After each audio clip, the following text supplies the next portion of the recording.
Welcome back to Gold Derby. I'm Christopher Rosen. I'm joined by Joyce saying, Joyce, we get to dunk on ourselves at the moment here. We're looking back at our ridiculously early 2023 Oscar predictions.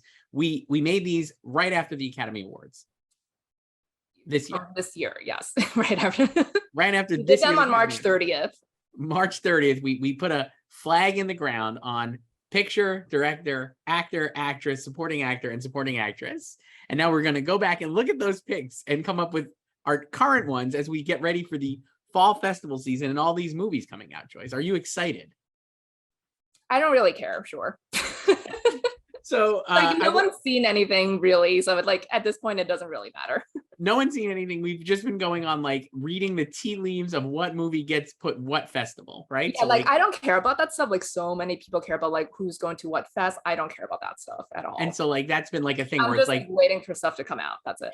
And because Telluride doesn't do its lineup until the day before, and it keeps it secret, people are still able to ascertain what maybe is playing Telluride based on use their deductive reasoning on wording. So when something is a world premiere at TIFF, probably isn't playing at Telluride. If something is an international premiere at TIFF, probably playing at Telluride. Remember, it was a couple weeks ago when was it TIFF president or someone allegedly misspoke, claiming that the Fabelmans was an international premiere at TIFF, right? It was I think it was the festival director for perhaps the Locarno Film Festival or something like that. So one of them, yeah. And then he was talking about Venice Film Festival. Yes, that was it. And then he said Fabelmans, which is a TIFF world premiere at the moment, is actually an international premiere and could be premiering at Telluride. Yeah. This is the kind of this is the stuff I do not care about. Charlie Day on the message board, on the bulletin board, pulling strings, and we used to call it the Carrie from Homeland board. Yeah, that's what this is like. So I gotta say, Joyce, I went back and looked at our picks. I put them in a spreadsheet for us right here. Not bad, not great. Some of these movies probably aren't coming out. You can't even say they're not great because there are no nominations yet, and True. No movie is actually out except for Top Gun Maverick. Correct. And Everything Everywhere All at Once, both of which I now have in my predictions. We did these so early that neither of us had Everything Everywhere All at Once in, because it had not been released wide yet. It premiered at South by Southwest and had good buzz, but it didn't come out till April 8th wide. Correct. That's when it blew up. So correct. A lot of so now I have that in a lot of spots, let's say. I think it'll do really well. And Top Gun, I think at the time we would have never in a million years taken it seriously as an awards movie. And now I'm but what about Top Gun? Because it's the best movie I've seen this whole year so far. Still, it absolutely rules. Joyce, you loved it. I did. You saw it. I did. I saw it. I saw it on my birthday. So it was actually my birthday present to my friend, because 2 years ago, pre-COVID, his birthday's in February, and I asked him, what do you want for your birthday? And he was like, just take me to see Top Gun Maverick when it comes out this summer. Sure, great. Obviously that didn't happen. So every time it got delayed, because it's been delayed 5 times in the last 2 years, he was always just you're taking me to see Top Gun Maverick, right? I was like, yeah, of course. So then it came out 5 days before my birthday this year. So then I asked him when do you want to see it? He's like, how about we go on your birthday? And he did it. Now we're great time. It's still in theaters, right? So you can still go see it. It's still making a ton of money. Titanic.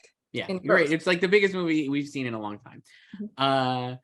Joyce, we're recording this on August 9th. I want to get that down. So yeah, August 9th. It's also today's Whitney Houston's birthday. Yes, 59th would have been her 59th birthday.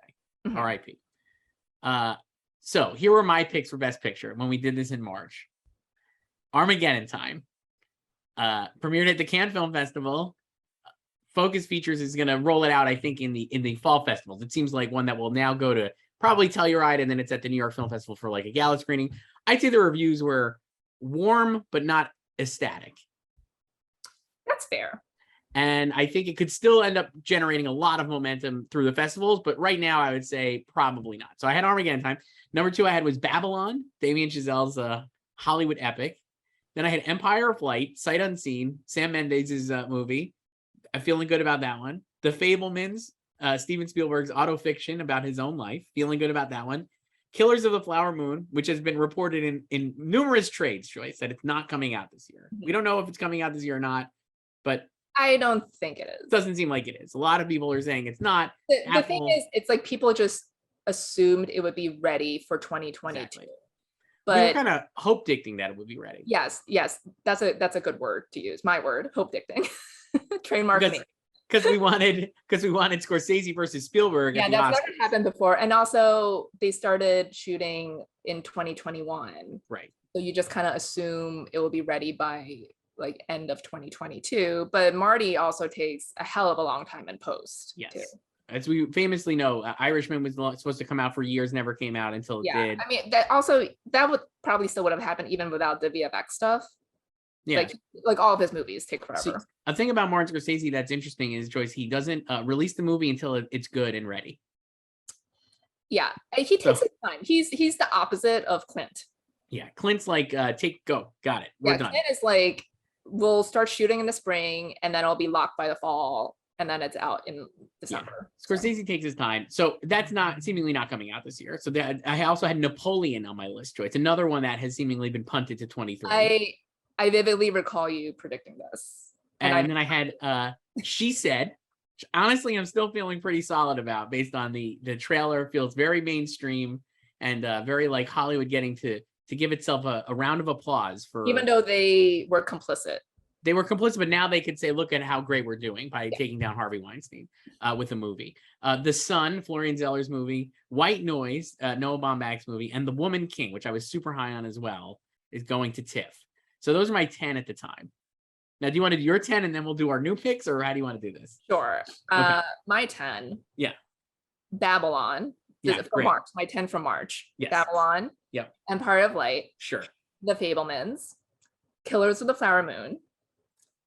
Poor Things. Poor Me, because that's also 2023. Yorgos Lanthimos, C in 23. She Said. Yes.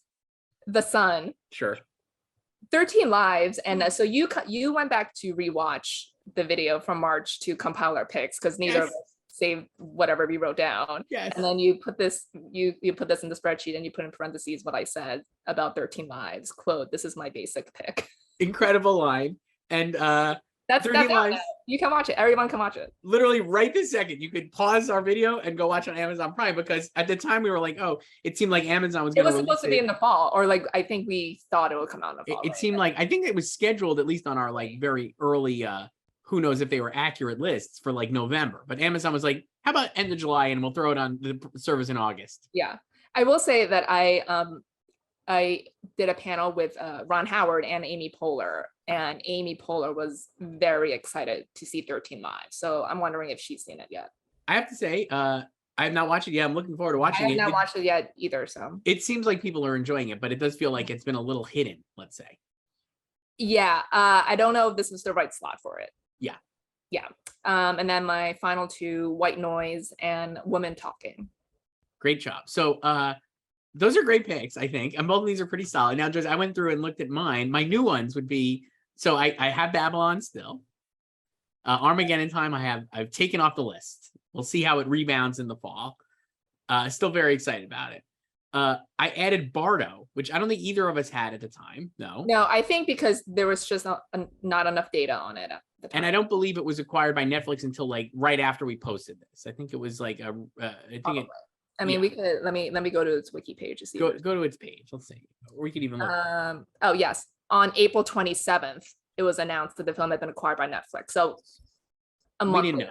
Yeah. So this is Alejandro González Iñárritu's new film.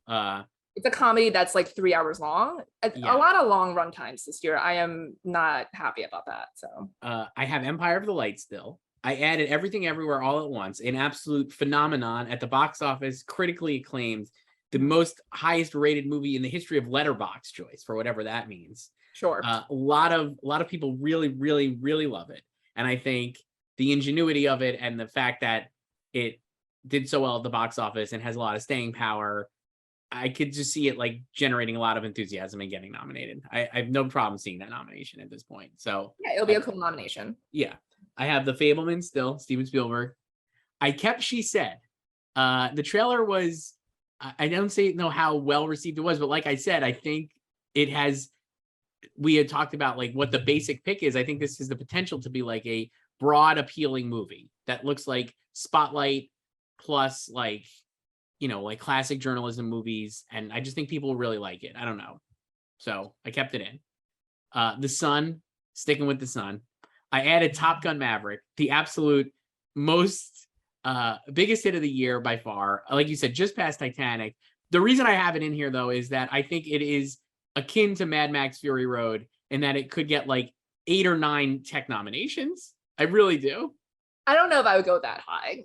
So I could see it getting maybe not 8 or 9, but I could see cinematography, sound, editing, visual effects, and maybe score. The score might be tough, and song for Lady Gaga. It's getting editing, VFX, song, sound, and yeah, cinematography is doable. So that's 5 right there. It's Claudio Miranda. Yeah, it's an incredibly the tech. This is an incredible movie, not just from an entertainment standpoint, but from an actual craft standpoint. I think it's unbelievable. So I think that if that gets 5 nominations, it should get 6 for Best Picture. Listen, someone got in just with song. Yeah. I have White Noise. I'm sticking with White Noise. The reason is I'm going to go with history on the film festival circuit, Joyce. A New York Film Festival premiere usually gets nominated. Opening night. It's opening night at New York Film Festival. It's the opening night gala, I believe. White Noise usually gets nominated. Doesn't always win. So I'm sticking with it. Will get nominated. Probably won't win. Another Noah Baumbach movie that just gets in but doesn't win. Another Marriage Story, you're saying? Yeah, even though I think this is probably going to be less accessible than Marriage Story, but we'll see. And then Women Talking, I added in. I did not have it in the first time. So okay. Those are my 10 now. How about you? I have Babylon. Yeah. Bardo as well. Empire of Light. Everything Everywhere All at Once. The Fabelmans. The Sun. Oops, I just clicked away. I put in Tar, which I don't think actually will get in, but why not? Because okay. I need another movie. Sure. Top Gun Maverick. Mm-hmm. White Noise, and Women Talking. So the only one we separate on is Tar and She Said. Tar is Todd Field's first movie since Little Children. We'll have a almost guaranteed, at least mentionable Oscar-nominated performance from Cate Blanchett based on the 90-second trailer of her like blowing cigarette smoke. And she plays it's a fiction. It's funny. It's a fictional story that would be a biopic if not for the fact that it's fiction. Right. It's about like the first female conductor of the German orchestra, I believe, right? Or whatever they call it. German Philharmonic, whatever it is. Yeah, I thought about She Said as also the basic pick to replace 13 Lives. And then I'm not saying that is a down. I'm not saying that to denigrate the movie. It just feels like something people will like. It's definitely going to be more accessible than Tar. Yeah, I just think it's a movie that, based on obviously how we know the story ends, there's obviously a lot of fraud and traumatic stuff happening, but it does have like it is going to be a rousing conclusion because they do bring down Harvey Weinstein at the end. I don't know if you know this, Joyce, but he is in jail. Completely missed that news. Yeah. So I think that will end up having like a great impact when people watch it, because you're going to be like, oh man, this is it not a feel good movie, but like you're going to be left with like a sense of righteousness. Yeah, it's like justice. Justice is the right word. And so even though everybody's complicit in all these different things, I think that could be good. And the trailer looks like it is a very entertaining, it just based on the trailer, like a Spotlighty type production. Yeah. So I don't know. I just decided to do Tar instead. So maybe when we do this, I don't know. When are we doing this next month? Probably. I guess next month. We'll see how, because next month we'll actually have an idea. I know. We'll actually have reactions. What people think of these movies, which would help. Yeah. So I'll just have Tar for now, going out on a limb for Tar. So the other two I thought of, I wanted to hear what you think, and I'll mention both of these later in the other nominations. But for Best Picture, I had thought of Triangle of Sadness, which is Ruben Östlund's Con winner, right? Palme d'Or winner, and then Elvis, which is another big summer success story that Warner Brothers is treating like it will have an awards run, because they have today, as we're recording this, it's on video on demand. They have not put it on HBO Max yet, and I think they're saving the HBO Max debut for later in the fall to get people into it again as people are thinking of awards. Not just for Austin Butler, I think, but for the movie itself. I don't know if either of them get in, but those are the other two I thought of. I thought about Elvis too, because it is a box office success as well, and like he's probably getting it at this point. But I don't know. I can't, because I also thought about Avatar, Yes. and Black Panther. So based on the trailers, I would say Black Panther 2 should win Black Best Panther Picture. has the better trailer. Black Panther 2's got the best trailer, better than any movie I saw last year. The trailer is that good. If there's an Oscar for best trailer, give it to Black Panther. Black Panther 2. It's an incredible trailer, and whether they or not they can actually pay off that trailer will be interesting. But obviously, Black Panther and Avatar, both Best Picture nominees, and now their sequels are here. Yeah, so I left them both out for now because no one's seen them yet. Right. So then I don't even know how many blockbuster sequels are we going to get, and I already have Top Gun Maverick. And that's the thing, is that we already know, like, it's to me, I'm like, I already have Top Gun Maverick in hand because I know it's good and I know the tech stuff is great, and I'm like, that just feels it's already performed out of this world. And I feel like with Avatar and Black Panther, there are, again, we'll see, they both could be resounding successes that are like blow everybody away, which I hope, because I'm very excited for both of them. But I'm like, Avatar, definitely you could see going either way, even though it's probably a bad idea to bet against James Cameron, who is the king of the world, Joyce. I don't know if you know that. When is he going to release Titanic to reclaim the title from Top Gun Maverick? Unclear. Soon, probably. They're releasing Avatar before Avatar 2 comes out. Yeah, so like he wants this back. Yeah. And then Black Panther 2, again, obviously. Black Panther 2 with because of Atlantis, shades of Avatar. Yeah, that was another thing, is that the Black Panther 2 trailer kind of like took a little of the Avatar trailer's thunder, both Disney movies now, because that's how the world is. Again, Black Panther, great success. I think the movie is incredible. After the death of Chadwick Boseman, I was definitely like, how are they going to do this? And the trailer seemingly is very good. I still don't know how they're going to do it without Chadwick Boseman, but great. I'm in. I don't know. And then, everyone's freaking out of that final shot of someone in the Black Panther suit, like who's like analyzing like that person's ass and their thighs and hamstrings. But Michael B. Jordan was very cagey about whether he's in it or not, Joyce. I'm going to say he probably isn't in, but with no knowledge. What if that's just like the beginning of the movie and it's like showing T'Challa's death, Maybe, but I actually don't think they would. One of my friends said that too, and I was like, I don't think they would do that, because I think it would be like a little icky to be like, oh, I think they're just going to kill him off screen and just say, oh, he died. I love the people who still don't believe they've killed him off in the movie. I know, even though they have like the mural. They see that in the log line. But yeah, so I left those two off because we just don't know anything. And I have my blockbuster sequel is Top Gun Maverick right now, which has the endorsement of Quentin Tarantino. Which, I did see that, obviously, and I was very excited about that. Two other movies. His two favorite movies from the past year are Top Gun Maverick and West Side Story. So no notes for Quentin Tarantino there.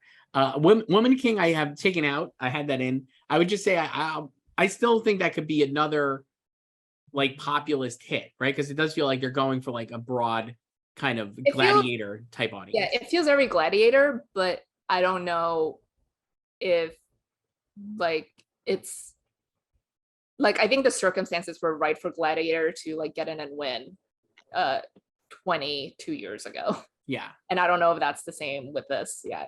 And the other thing for me, I was like, again, when we did these, Top Gun was not on my mind as a Best Picture nominee, but now I feel like you could argue a lot of these movies would have the Top Gun slot, right? Like we just said, like Avatar, Black Panther. I think Woman King 2 would be like a mainstream, like old school Hollywood movie. That's how I was viewing it, right? Like a gladiator type movie. But I'm like, now I think that maybe is Top Gun instead. So I don't know. We'll see. Best director choice at the time, I had Damien Chazelle for Babylon, Maria Schrader for She Said, Martin Scorsese for Killers of the Flower Moon, Steven Spielberg for The Fabelmans, and Gina Prince Bythewood for The Woman King. All in on The Woman King. I was deep in on The Woman King. And sight unseen, I've moved off The Woman King because my new predictions now would be Damien Chazelle for Babylon still. I have Alejandro Gonzalez in RE2 for Bardo because he's won twice, and I just feel like he's almost an automatic nominee at this point. I put in Ruben Östlund for Triangle of Sadness as the international auteur slot that we have seen over and over again. And again, like you said, won the Palme d'Or. I have Sarah Polley for Women Talking and Steven Spielberg for The Fabelmans. Okay.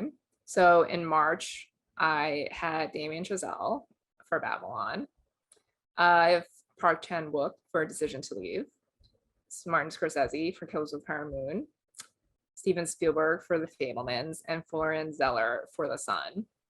And now I have Damien Chazelle for Babylon, Alejandro G. Iñárritu for Bardo, Sam Mendes for Empire of Light, Sarah Polley for Women Talking, and Steven Spielberg for The Fablemans. Wow. Yeah. So you went Mendes. How come? I don't know. I guess. So I like initially I thought like he would just get like a screenplay nomination, like as like his personal, probably produce it, like, but then I had to replace Marty, and I see dropped like Mark, but then I put in two for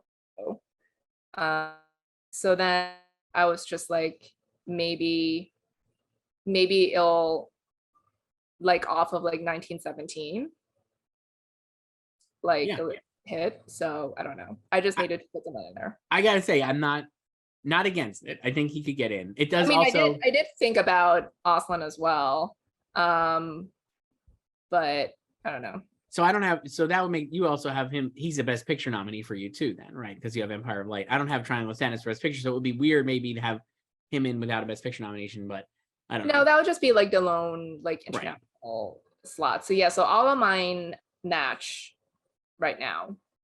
So yeah, I gotta say, this is just looking at this, I'm like, it's shaping up for either a Spielberg director win or maybe like, depending on how Women Talking is received, Sarah Polley getting like a big push, I would say. Yeah. Like I like, cause like Steven would win his third, obviously. Right. So would Iñárritu. Yeah, I know, but I feel like they might want to give Steven his third before Iñárritu, or maybe they don't at all. And then Chazelle would win his second. Yeah. And Polley obviously win her first, and Austin would win his first. Yeah. I mean, I also dropped my guy Florian Zeller for The Sun. So. I was kind of surprised because I thought you were pretty bullish on this. I was. I mean, I have The Sun elsewhere. Yeah, same. Like a lot of places. So a couple of people I didn't put that I thought of were the Daniels for Everything Everywhere All at Once. Yeah, I thought about them too, but I feel like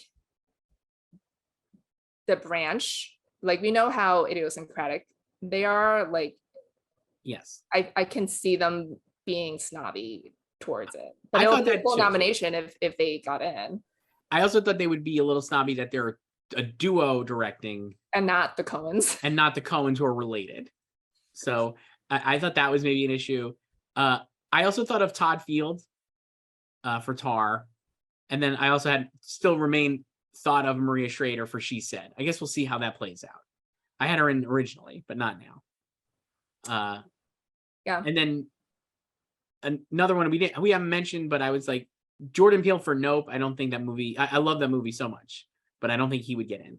I don't think that's happening. No. And I did not have Joseph Kosinski in for Top Gun, even though I think he would be a deserving nominee, but I don't think he would make it because I don't think people think of him as the author of the movie, sadly. I think it's much more of a Tom Cruise, Christopher McQuarrie vibe, even though Kosinski is an incredible filmmaker. Yeah, it was just like he, I guess, exceeded expectations. Yeah, I would think that's fair. For Best Actress choice, or we could do Best Actor. Actually. Best Actor. Forget I just said Best Actor. We're gonna do Best Actor. Best Actor. My nominees in March were Coleman Domingo for Rustin, which has officially been moved to 2023 because Netflix has said that. They put out a tweet of him in character coming in 2023. He tweeted it himself too.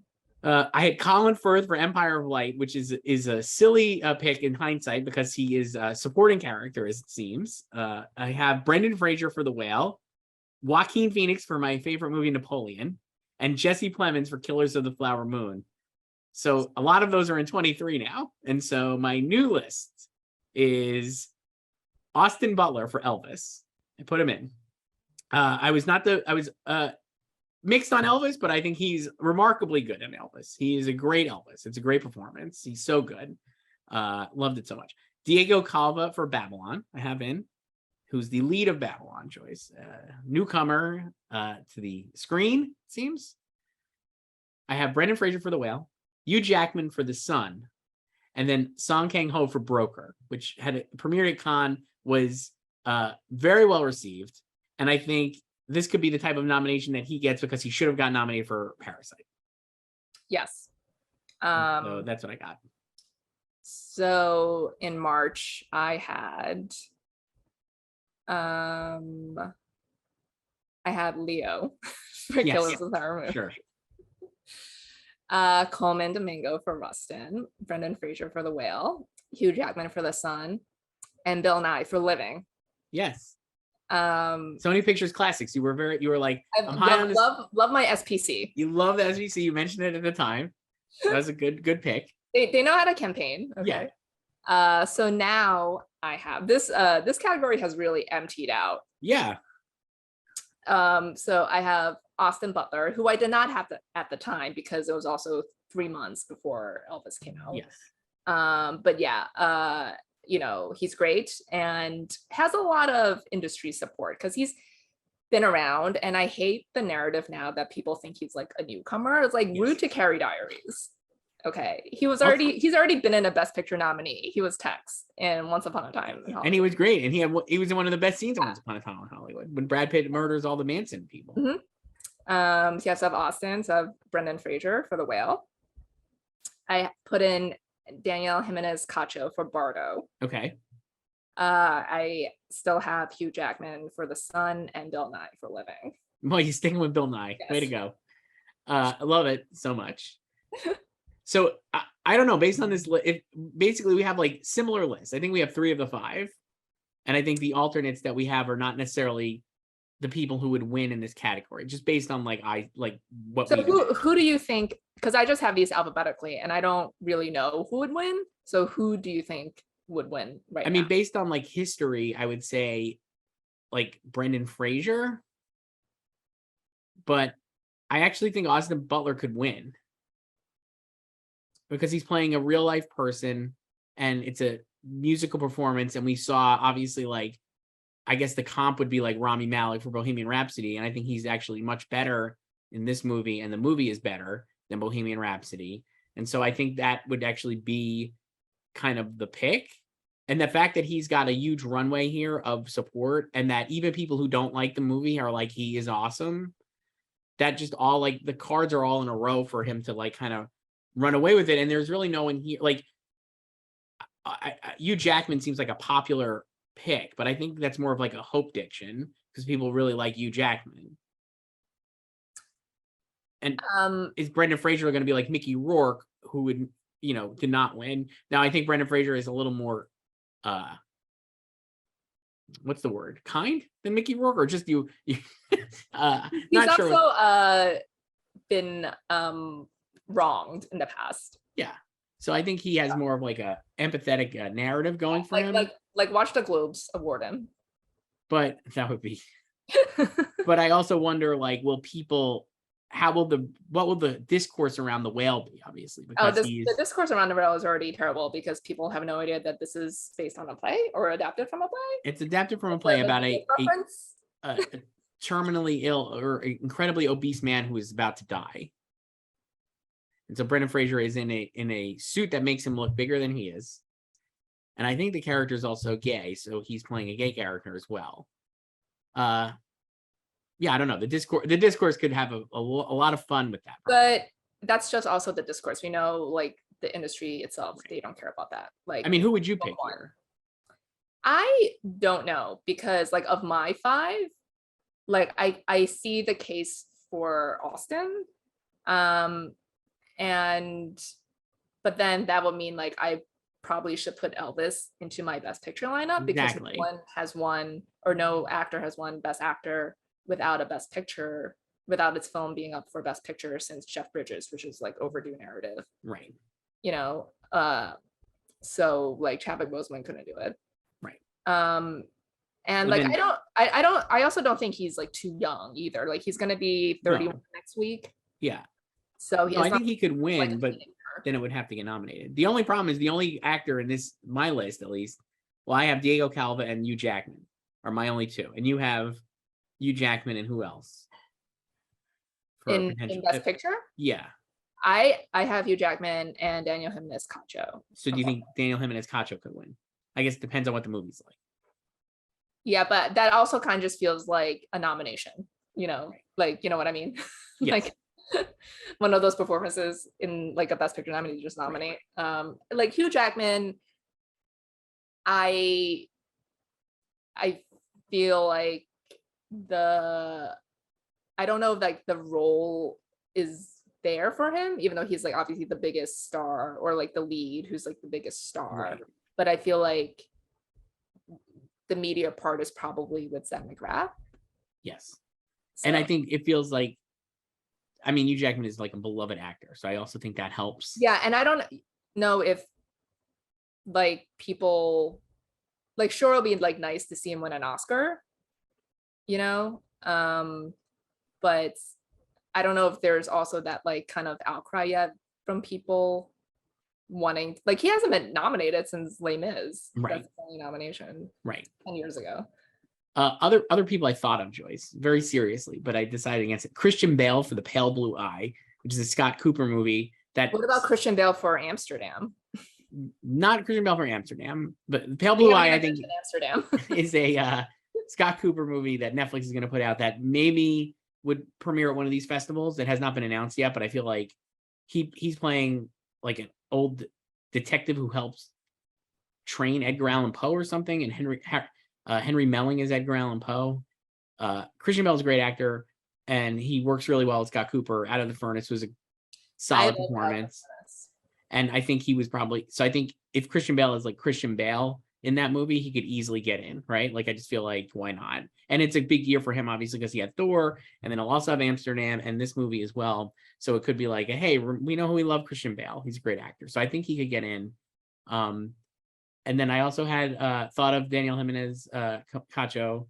And what about Adam Driver for White Noise? Again, it depends. I thought about him too, and it's like funny because I have White Noise in Best Picture, but yes, I don't have it anywhere else in these categories that we're doing, like none of the acting categories or director. So I don't know, but I did think about putting him in instead of Daniel. And then the last name I'll mention here, and you can feel free to add any more, was Colin Farrell for The Banshees of Inisherin. Would love to see it. I think that's another one that people would really love. Mm-hmm. People love Colin Farrell, and he's had a good year from Batman. He was the Penguin, Joyce, great performance, and under 3 pounds of prosciutto makeup.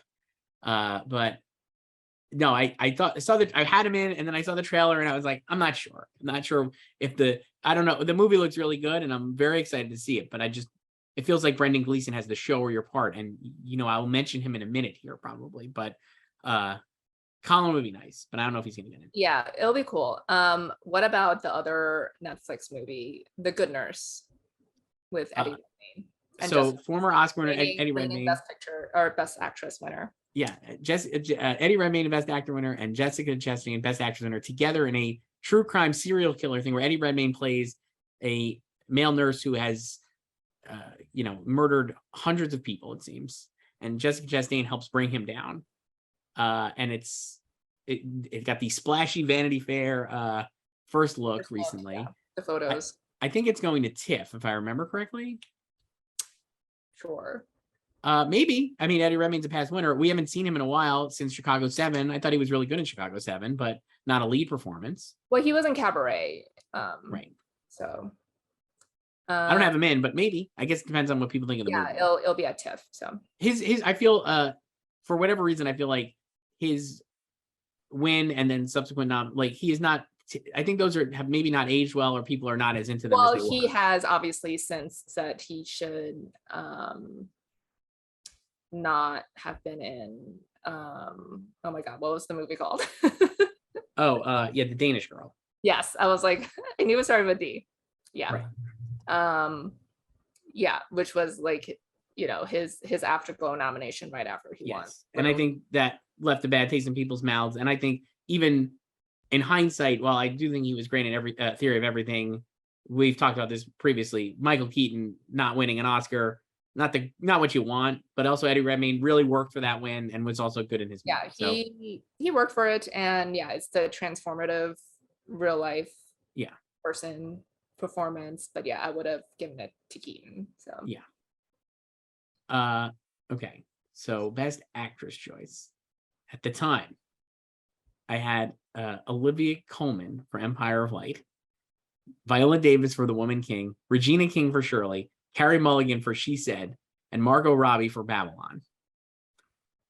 So it made some tweaks there. Okay. So I have Cate Blanchett for Tar, seemingly could win. I'm already in for the Cate Blanchett of the fall. I have Olivia Colman still for Empire of Light. Very, very bullish on that movie and her. I have Danielle Deadwyler for Till. Feels like people really want her to get nominated. Again, the trailer came out for that. It looks like a very powerful performance, and I think could definitely have her in here. And I think as an actor, she has done a lot recently that people are excited about, so I could see her getting in. I have Margot Robbie for Babylon, and then Michelle Yeoh for Everything Everywhere All at Once. This is no offense to the men, but compared to this is stacked. This is stacked. This is like this is a kind of potentially be a really good Best Actress year. So in March, I had Naomi Ackie for I Want to Dance with Somebody, the Whitney Houston biopic, Birthday Girl, Whitney Houston today. Cate Blanchett for Tar, Olivia Colman, Empire of Light, Lily Gladstone for Killers of the Flower Moon, Margot Robbie for Babylon. And you know what? Unlike Best Actor, I only made one change here because I had to replace Lily. So I just put in Michelle Yeoh. So that was it. The other four. I mean, why not? It's a great list. Yeah. I really love this. So you're sticking with Naomi Ackie, why not? That's fine. Yeah. We have, again, under the Austin Butler School of Oscar nominations, playing a real life singer is a great way to get an Oscar nomination. So why not? Yeah. This is a stacked list. I don't know. I think Michelle Yeoh will have a lot of support for Everything Everywhere. I think she can get, she has, that movie has a lot of fans, not just like regular people, but within the industry. Yes. And like Andrew Garfield's wearing hot dog fingers in public. So right. And she'll have at least a New York Film Critics Circle of Best Actress Award, as I assume will happen, because all the New York film critics loved it so much. I also think that film will do very well at SAG. It's a very SAG-friendly film, and it obviously came out early enough for them to have seen it. Yes. You don't want to be late with SAG. And Michelle Yeoh is an actress, I think, who people love and also should have an Oscar. And she while been nominated for Crouching Tiger, Hidden Dragon, and then her biggest competition here, if you are arguably, would be Cate Blanchett and Olivia Colman, both of whom have Oscars. Yeah, both of them have Oscars, and I think everyone, the popular opinion right now is that Margot Robbie, It Girl, is just gonna win. I think that's true too, but I just don't know if it doesn't. I mean, based on these performances, I would, and based on, again, this is just what I think Babylon is. I'm just like, that doesn't seem like she'd be like my fifth of these five. No offense. I'm so psyched for Babylon. Haven't seen, no one's seen it. So no one's seen it. So I have no basis of this, and I love Damien Chazelle, and La La Land is like one of my favorite movies of all time. And Margot Robbie is the best and is a great actress in many movies I love. But I'm just like, based on like the history of the Oscars, I'm like, oh, Cate Blanchett and Tar seems like a no-brainer. Olivia Colman playing a schizophrenic woman in like a romance with a younger guy and like having to deal with her lecturer's boss, which is what seemingly Colin Firth plays in Empire of Light. That seems like Oscar bait or whatever. Danielle Deadwyler and Till is a classic Oscar performance to me, without even seeing it, right? Just based on the trailer. And then Michelle Yeoh and Everything Everywhere. So I'm like, I don't know. But like we said, this is an incredible category where I could make a case for any of my five or your with Naomi Ackie also winning. It's a really good category. Yeah, it's stacked, but I think a lot of people are just landing on Margot because it feels like she's been building up to this, and obviously, like we've said, if like Cate and Olivia make it in, like they've already won. Right. You know. The other thing is a lot of people unmentioned here that I could see getting in. So I had Viola Davis previously. I still think she'd be a threat to get in for Woman King. There's Anna de Armas for Blonde, which could be the Kristen Stewart of this year's awards race, maybe. I don't know if she has that pre-premiere buzz and hype yet. Not yet. No. Carey Mulligan for She Said, which I had in at the time. I guess I'm just based on the trailer. I don't know. It just feels like they're both her and Zoe Kazan, who I also mentioned in my earlier picks, as I'll mention here. Just I'm not sure where they would slot and how much weight. You know what I mean? Like I just don't know how that's going to play out. I think I'd have to see the movie first to be like, oh yeah, of course. You know, it just feels like it could be like more of an ensemble vibe, and then maybe she's not a Best Actress contender. Florence Pugh for Don't Worry, Darling. People are excited for that one, right? They're excited about the behind the scenes drama of that one. Regina King for Shirley, which I think is still supposed to come out this year. I don't think there's like any word at all. Like there's just photos of her on set from the spring. So that could end up getting punted as well. Who knows? We have no idea, but maybe. Frances McDormand for Women Talking. That again feels like an ensemble. I have no idea what to do with the Women Talking women, as you'll see later. Yeah, so it's like a great. I mean, we didn't even mention like Jennifer Lawrence has a movie Causeway coming out that is coming out later this year. Apple acquired. Jessica Chastain, like you mentioned earlier, for The Good Nurse. It's just a loaded year. Yeah, there's a lot of people. There's you haven't mentioned this yet. You're so hyped about this movie, The Menu. Anya Taylor-Joy. I'm so psyched for The Menu. And Nicholas Hoult and Ralph Fiennes, directed by Mark Mylod, who's our favorite Succession filmmaker. It looks like a really dark comedy horror thriller. I don't know. I don't think that the buzz would be there for that as an Oscar movie. No, it feels like a movie I will love. It's like maybe like a good like starter movie for him. Yes. Like hit like the big time, and then like maybe his next one. Yeah. Will get him there. I think so. Let's see what else we got. Okay, so that was Best Actress. Best Supporting Actor, Joyce. At the time, this is where we get a little fun because a lot of punts and a lot of movies that aren't coming out. I had Paul Dano for The Fabelmans. I had Leonardo DiCaprio for Killers of the Flower Moon. Anthony Hopkins for Armageddon Time, and Jeremy Strong for Armageddon Time, and Glenn Turman for Rustin. Actually, at the time, what did you put in parentheses here? I said Chris Rock when we recorded it because he's also in Rustin, and I was like, LOL. But no, Glenn Turman would probably get nominated. But it was right after. Do you remember this, Joyce, at the Oscars? Will Smith got up on stage and slapped Chris Rock. Did you hear about this? Oh, really? Did he apologize? He only just did 4 months later.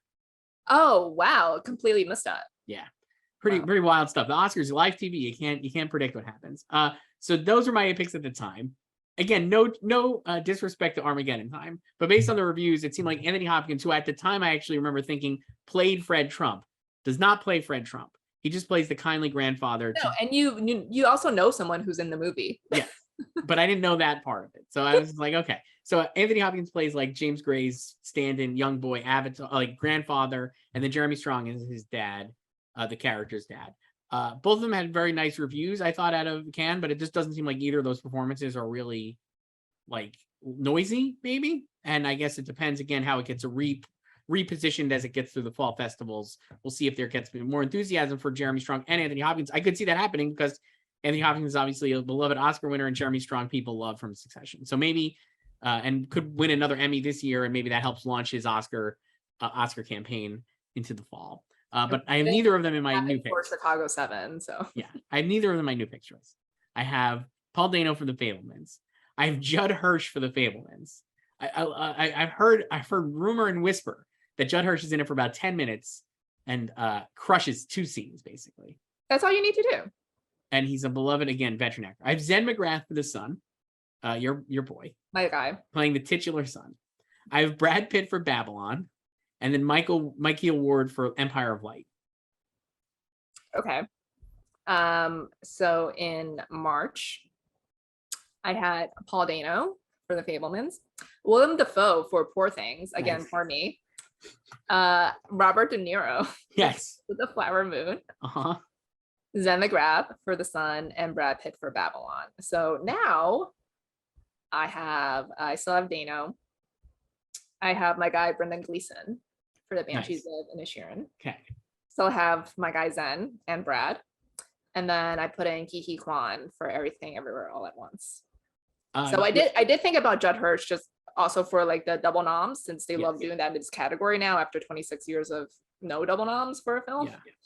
And like that the buzz on his performance, it seemed like people, even with his limited screen time, people at the test screenings responded more to Judd Hirsch than to Paul Dano.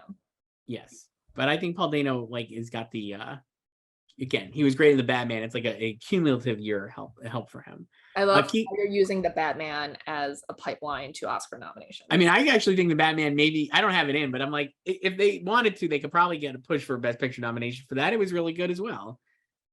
Ki Hwan, I thought of putting in, but I think I have him like 6th. In my head, at least. I think he could definitely get in. He's so good in Everything Everywhere. Other people, I had Brendan Gleeson. I thought of him as well, obviously. Ben Whishaw for Women Talking. Yeah, I thought about him too. But I'm like, not again, who knows what it like. Nobody's seen it, but sure. Woody Harrelson gets a lot of buzz for Triangle of Sadness. I think it's because he's like the most famous person in it that people know. If that ends up exploding, I could see like him getting in. Ray Fiennes for The Menu. There's a lot of potential people. Yeah, how about Tom Hanks for Elvis? I personally would say no. He definitely is doing a lot though. He's almost doing the most.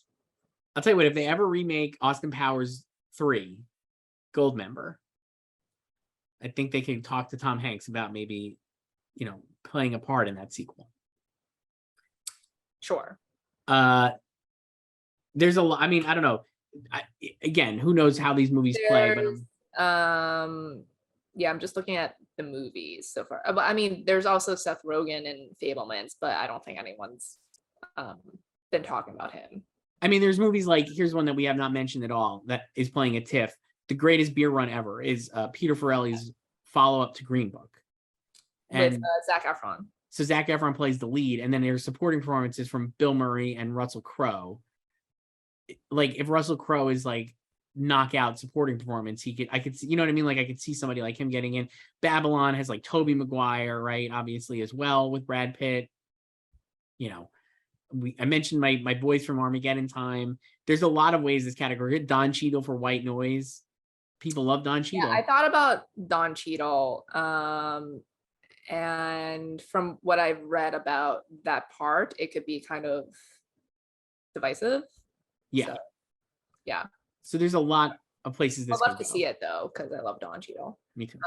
So how about, I mean, we laughed off Amsterdam before, but as we know, the Academy loves David O. Russo movies and it's his actors.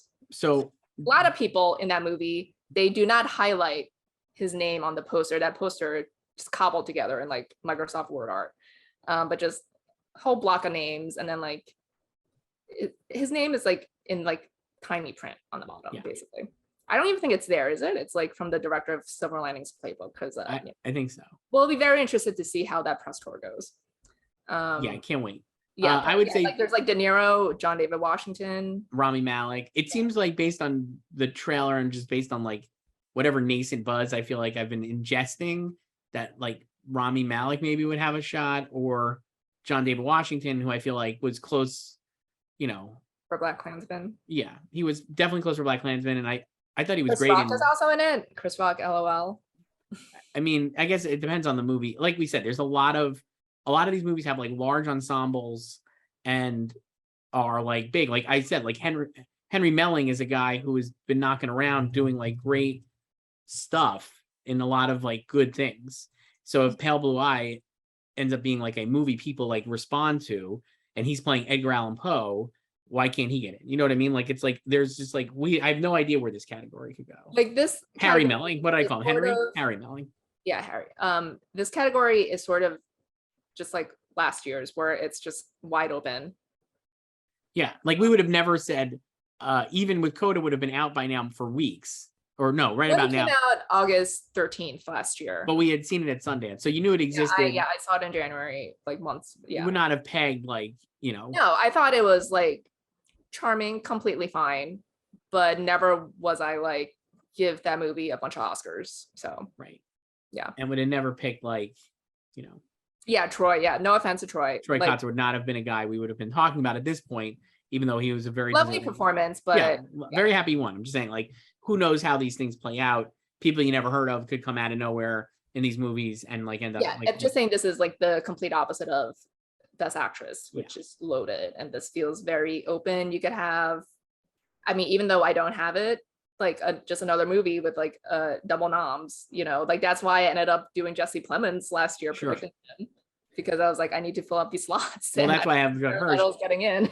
I mean, at this point last year, I think if you were looking at our odds, it would have been like Richard Jenkins for The Humans would have been like the top. Yeah, pick. he was like in first forever. Yes. So it's hard to know like what movies are going to pop and what are not. For Best Supporting Actress choice at the time, I had Julia Butters for The Fabelmans. And you know what? From what I've heard, not wrong. And she's great in Gray Man. I would nominate her as well for Gray Man. Love The Gray Man. Not bring up The Gray Man, please. No. Future Oscar nominee, The Gray Man, and something. Let's just say. I don't know what it would be. Julie Butters for Fabelmans, Lily Gladstone for Killers of the Flower Moon, Zoe Kazan for She Said, Samantha Morton for She Said, and Michelle Williams for The Fabelmans. So lots of changes here, Joyce, I would say. Four to be exact. My new nominees are Jessie Buckley for Women Talking. Picked her. I think you had her back in the day. So bully for you. Just me. No, I had Stephanie Sue for Everything Everywhere All at Once, who she's my favorite performance in the movie and is so great. And I really love her as an actress. So hopefully she gets in. Vanessa Kirby for The Son. Seemingly of the two roles between her and Laura Dern, it feels like she has the more meaty role. Yeah, she is Hugh Jackman's new wife. Yeah. I have Sadie Sink for The Whale, my beloved Sadie Sink. Your Emmy campaign flopped, so now you're mounting the Oscar. I'm moving to the Oscars, Joyce. There's always another award for Sadie Sink to get it nominated for. And then Michelle Williams for The Fabelmans. Okay, so in March, I had, like you said, Jessie Buckley for Women Talking, Patricia Clarkson for She Said, Laura Dern for The Son, Jean Smart for Babylon, and Michelle Williams for Fabelmans. And now I still have Jessie Buckley, Women Talking. I also put in Stephanie Sue for Everything Everywhere All at Once. I swapped Laura Dern for Vanessa Kirby. Like you said, it seems like she has the better part. Yeah.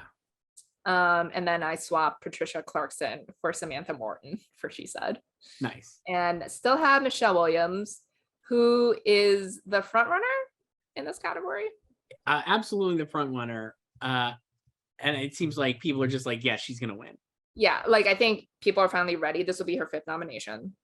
So how close do you think she came to winning for Manchester?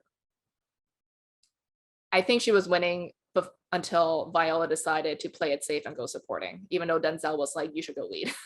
And so it felt like that was her Oscar to win until Viola went in the category, and obviously rightfully like won. I would have loved for her to win for Brokeback, but I don't think she was winning that because Rachel Weisz was dominating that year. Blue Valentine was a great nomination, but that was again like all it was. Like it was like a win for her to get in. Yes. My Week with Marilyn, just filler nom basically. She won the Globe. But yeah, Manchester, it really felt like until Viola went supporting, like that was gonna be her. Yeah. And so I think she's the front runner here. It's funny. I had Samantha Morton at the time. I switched her out. I have her 6 basically because I put in a few other people, like I mentioned, who I thought maybe, including Sadie Sink, who I was like, I'm in. So the only reason I put in Samantha is just based completely off the trailer because I thought she popped the most. So she also plays Zelda Perkins, who in real life was like a key factor in bringing down Harvey Weinstein. And I think it has the potential to be like a really powerful performance and like really key performance in the movie. And like you said, she kind of really pops off the screen in the trailer.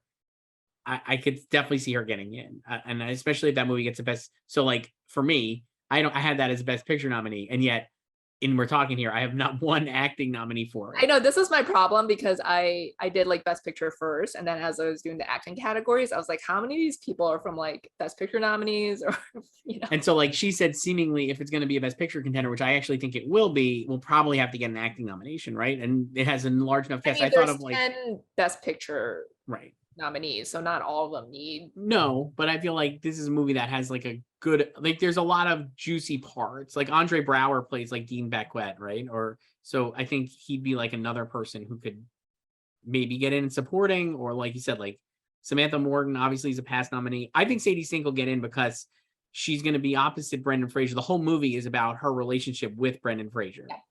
And so if The Whale is like as great as maybe people are expecting, and the performance is as undeniable from Brendan Fraser, she would just like, and with the Stranger Things boost of like people really being excited about her because of Stranger Things and her performance on that show, I think it's like, oh wow, like she could get in. And it just depends on how the movie goes. This is just you being upset about her snub. She should have got nominated. I still think that I she should have. Jessie Buckley, we both have now. I came around to your thinking. Again, who knows though, based on the movie. There's a lot of women in that movie, and I was like, should I do double noms here? Like there's like Claire Foy and Rooney Mara, right? Are both in it. Yeah. Again, it does. I don't know. It just depends on the part. Stephanie Sue would be an interesting, I think, nominee because she doesn't really, she has like a few really great scenes, and it is like a lot of her character ends up being like the most. Yeah, she has like a lot of stuff with Michelle, and a ton of stuff with Michelle, and the whole movie is about the relationship. Yeah, like I think it's the emotional crux. Yeah. And I think if it's like as popular and well liked as it appears to be right now, and like, provided that like it doesn't just kind of disappear in the next couple months, like the support is still there, like I can see her being a coattail. Yeah. And honestly, like anybody I've talked to about the movie is like, if not most excited about like Michelle, it's like she is the support. Like if you're out there being like, oh, Jamie Lee Curtis, no way. Like she's in it for like not as lot, and also is like she's just like famous, like a big name. That's famous doing like a silly bit. And like Stephanie is like great doing like complicated, like emotional stuff, and also silly bits because it is sometimes silly, the movie. Yeah. So I have 3 of them getting in for that movie. So. Right. I have 2 of them getting in for that movie. So I mean, I don't know. We'll see. So that's it. Again, a lot of people like haven't like supporting actress. We were just talking about other people, but like Laura Dern for the Son, Jean Smart for Babylon. You had both of them and knocked them both out, but they're, I still think, pretty heavy contenders. Yeah. Well, like the buzz on Jean is that like she arrives like late in the movie. Yeah. From people who've like seen it in test screenings and stuff, and she just has like a monologue or something. I mean, sure, she can get in. Why not? I've heard a lot of talk of Janelle Monáe in Glass Onion. The Knives Out sequel. The Knives Out sequel. I've heard a lot of like early buzz or chatter is like, oh, she's great. And I get the sense just from hearing that like Ana de Armas ended up being like the co-lead with Daniel Craig, that maybe Janelle Monáe has like a major factor with Daniel Craig as well in that one. Maybe, I don't know. I mean, I could see like with the original, like, I mean, yeah, like they got Globe nominations, Anna and Daniel, but no one was like heavily considering either of them for Oscar nomination. No, like it's like a fun movie. Yeah, and I mean, we didn't mention that for Best Picture, but I think that would to rewind slightly, just like that another sequel that like a movie that didn't even get in the first time, I'd argue probably was close. Yeah, it got into PGA, and it definitely just missed out. Like it got like, yeah, it was like 11 or 12. So if that movie is good, which I'm really hoping it is, I love Knives Out, so I'm like very excited for the sequel. Maybe it gets in too, and if it gets in, then maybe Janelle Monáe is like. Well, it's also now on Netflix, or like it's a Netflix franchise now. So, what are Netflix's priorities? Like obviously last year it was Power of the Dog.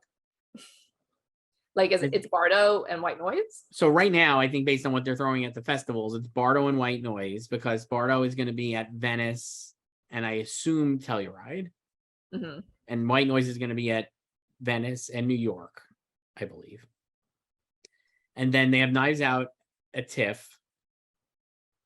There's The Good Nurse. The Good Nurse, which is also a TIFF, which maybe they're thinking of as an acting play. I mean, I could see that, like, if they just focus on like Eddie Redmayne. They have Blonde, which I think is definitely all about Anna de Armas. Yes. That's at Venice. Yeah. That it's coming out soon after the festivals leads me to believe that that's what they're hoping for, and that's maybe it, right? Because it's coming out like not even end of September. I think it's coming out like September 23rd or something. Yeah, and then they have Pale Blue Eye, your guy Christian. I think that one I think that could be an interesting one, because if it goes to Telluride or any of these festivals and plays really well, there's no reason why that couldn't like jump in and be like a Best Picture nominee. I mean, I think on like looking at it now, the White Noise and Bardo are like the top two, right?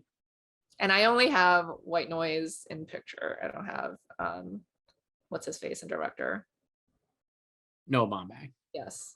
I mean, he missed for directing and for Marriage Story too. I think we're gonna look back at Marriage Story and be like, that was his best movie, and probably would have been nice for him to get nominated for that. I have not seen White Noise. I'm very excited for White Noise. He's like one of my favorite filmmakers. But like Marriage Story, I really like Marriage Story. Great. Yeah, it's a great movie. That's actually one of the recent Best Picture nominees I've seen multiple times. It's and I great. don't, you know me, I don't rewatch a lot of things. I rewatch everything. I gotta say, even though the subject matter is tough, very rewatchable movie. Yeah, and like great performances. All around. Yeah. So good. Ray Liotta, R.I.P. Should have been nominated. Excellent performance. Yeah. Yeah, I mean, that seems like that's their focus. And then Amazon has got like the MGM movies, it seems, right? So and 13 Lives. 13 Lives. But they have women. Don't they have Women Talking? Is that Amazon, or who is that? No, Women Talking is Fox, right?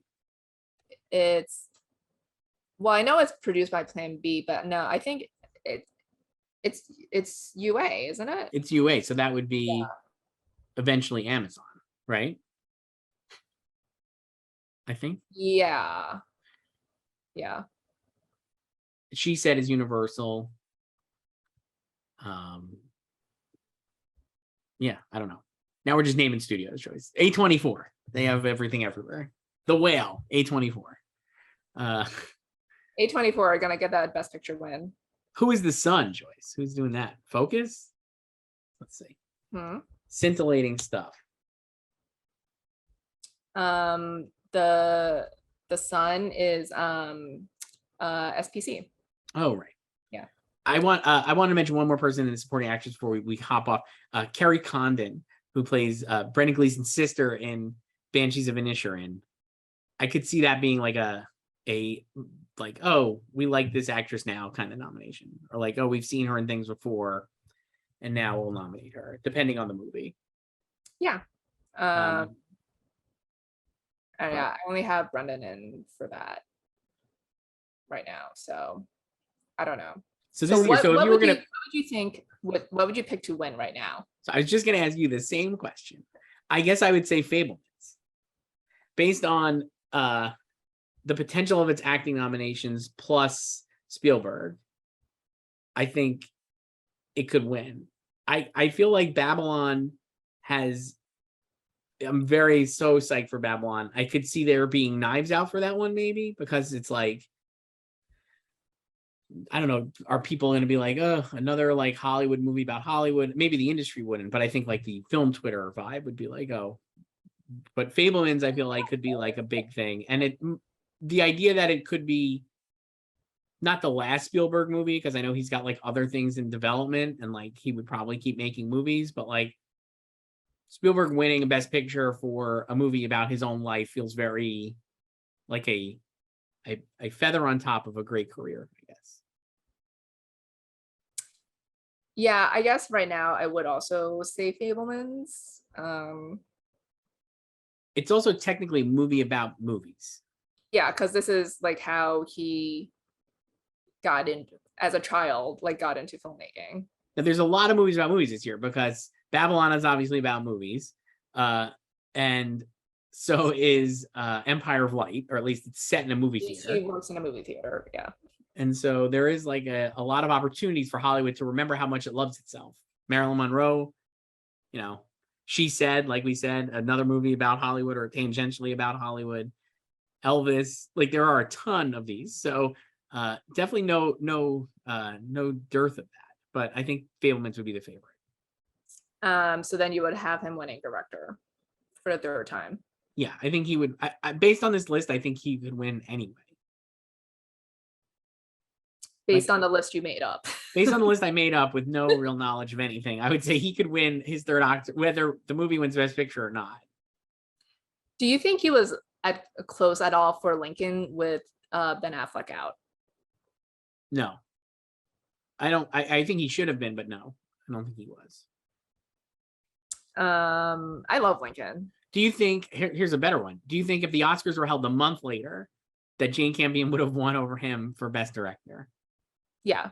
Like, I don't, she would have won? Yeah. Like, I think they were, like, that was always locked. Like, I don't think, like, what would have made her lose? Just, like, people not being into Power of the Dog? Yes. I think because the movie ended up, like, really lagging at the end and, like, but then it's, like, struggling to the finish still, line. Like, I think people, even if you don't like the movie, I think you still recognize that it was still a filmmaking achievement and she did a good job with it.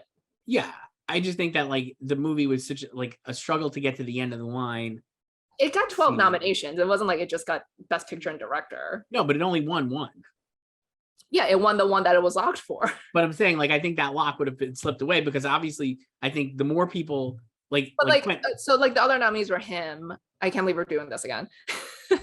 Ryusuke Yamaguchi, yeah. Kenneth Branagh, and PTA. So like who would have gone to? Like, I don't like I Spielberg. love West Side Story, but I don't, they were not into that movie. I think it would have been Spielberg. If it was like if the Oscars were held like it probably was like runner up, but May. I think it was like a very distant runner up. Yeah. Like I don't think like if it was held April 24th, the Oscars, she would have lost. I think that was just like that was Power of the Dog's win. I guess you're right. What about May? Like they were like West Side Story just got 7 nominations. Like it didn't get in for screenplay. But you know, as we've discussed, like that campaign was not ideal. Not what you want. So hopefully this one and this one will get in. Hopefully we'll get it. He's going to festivals. You know, that was a huge ass deal when they announced he was taking Fablemans. Yeah, I think this is the front runner. Now, being the front runner, not what you want usually, because no, you don't want to be dangerous. So what do you think is going to win the audience award at TIFF? I think it could be the greatest beer run in the world. What else? What is the TIFF lineup? Oh my gosh. I don't know what's anywhere. I'm looking right now. Hang on. What's in contention? Let's see. I don't even know what year. So greatest beer run in the world. Here, I'll read off ones that I think are going to be like major deals. Greatest beer in the world. We have not mentioned Tyler Perry's A Jazz Man's Blues. I believe that's another Netflix movie. The Sun doesn't seem like an audience fave. Woman King. Banshees of Inisherin. Barton McDonough's last movie won audience award there, right? 3 Billboards. That was the audience winner. Yeah. Empire of Light. The Fablemans, Knives Out too. I mean, so last year the top 3. So Belfast won People's Choice at TIFF last year, and then the runners up were Scarborough and Power of the Dog. So I think before Nomadland won, and the runners up were One in Miami and Beans. And before that, Jojo Rabbit won, and then Marriage Story and Parasite were the top 3. Green Book won, Beale Street and Roma top 3. 3 Billboards, like you said, won. I, Tonya and Call Me by Your Name top 3. La La Land won. Lion and Queen of Katwe top 3. Oh, nice. Yeah. I mean, I think Fablemans and The Greatest Beer Run in the World would probably be the top picks there. So if Greatest Beer Run in the World wins, then I think we're gonna have to start taking it seriously as a Best Picture nominee. It's arguable that is like Apple's big movie because they have Killers of the Flower Moon, which is not seemingly coming out, and then Emancipation, which they have not said is coming out. That's the Antoine Fuqua Will Smith movie that has apparently really great buzz, save for the fact that Will Smith is banned from the Oscars for 10 years. He's banned from the Oscars, but who cares? They can still nominate if they want to. Like, I don't think they would nominate him. Nominated. I don't think they would nominate him. As like, I think that they don't want to do that. Or like, yeah. But like, I'm just saying he's still eligible to be nominated. Like, they didn't ban him from that. So if those are the Apple movies and then Greatest Beer Run in the World, you could say Greatest Beer Run in the World ends up being like a kind of like a breakout if it wins audience award. The other movie they have is like Cha Cha Real Smooth, which they released in August and could be like a Coda type, but I don't think it has enough legs. Though it could get like a rogue screenplay nomination for like Cha Cha doesn't have enough legs. They come up with this stuff without even thinking, Joyce. Yeah, I don't know about that. But I mean, women talking, I could see, and I could see women talking top three, also because Sarah Polley is a hometown filmmaker. Yeah. And I think that could be like really in there as well. Some of these, I'm like, from an audience award standpoint, if you think about what's won, like the major other movies, like The Whale, it doesn't seem like like I said, a feel good time. Empire of Light could get in there for sure. I mean, Sam Mendes, speaking of people who film fast, like they were filming that this spring and it's coming out this year. So he's also no party. Not only coming out this year, ready to go to film festivals. Yeah. Like he's hitting the fests. What about a movie like Bros finishing top three? Billy Eichner screenplay nomination incoming? Probably not. Maybe. But that's why I think that's their hope. But like that's just like, isn't that opening night or something? It's opening night, but they didn't need to go to TIFF with a mainstream. No, but I think it's just like it's like a showcase moment for it. Yeah. But I think Universal will try to get him like a screenplay nomination for that. Oh yeah. And maybe it could happen if the movie's really funny. And Women King. Maybe Woman King could get an audience award. We'll see. Sony doesn't always go to like festivals, so I think the fact that they are means they think they have something here more than just like a audience play, because it comes out in theaters, I think, September 16th. Yeah, I don't know if that's like a good or bad date. I don't know. Sometimes last year it was Dear Evan Hansen, we'll recall, opened TIFF, then came out the following week. I recall that, yes. And people were not into it, Joyce.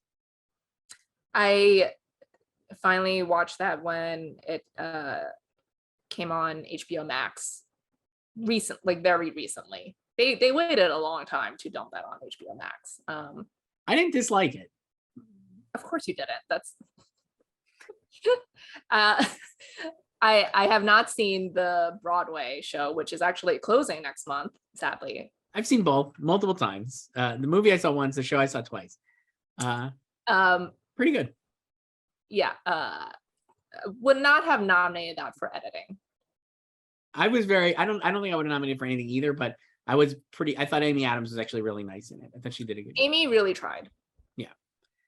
Joyce, this is great. So we'll come back to this, I guess. So I'm going to Telluride. What a time. So I guess after Telluride, who is gonna be your Spencer friend this year? I can't wait. I cannot wait to see I'm like sure Blonde. What movie will ignite that type of hatred? Blonde, for sure, I think. So you have to make sure you sit in front of someone who looks like will hate that movie. Yeah. I'm gonna mask up and sit in front of somebody and see what they say. It's gonna be great. Joyce, this was fun. We'll talk later more. We'll go back to the Emmys and stuff, but this is always a good time. All right, bye.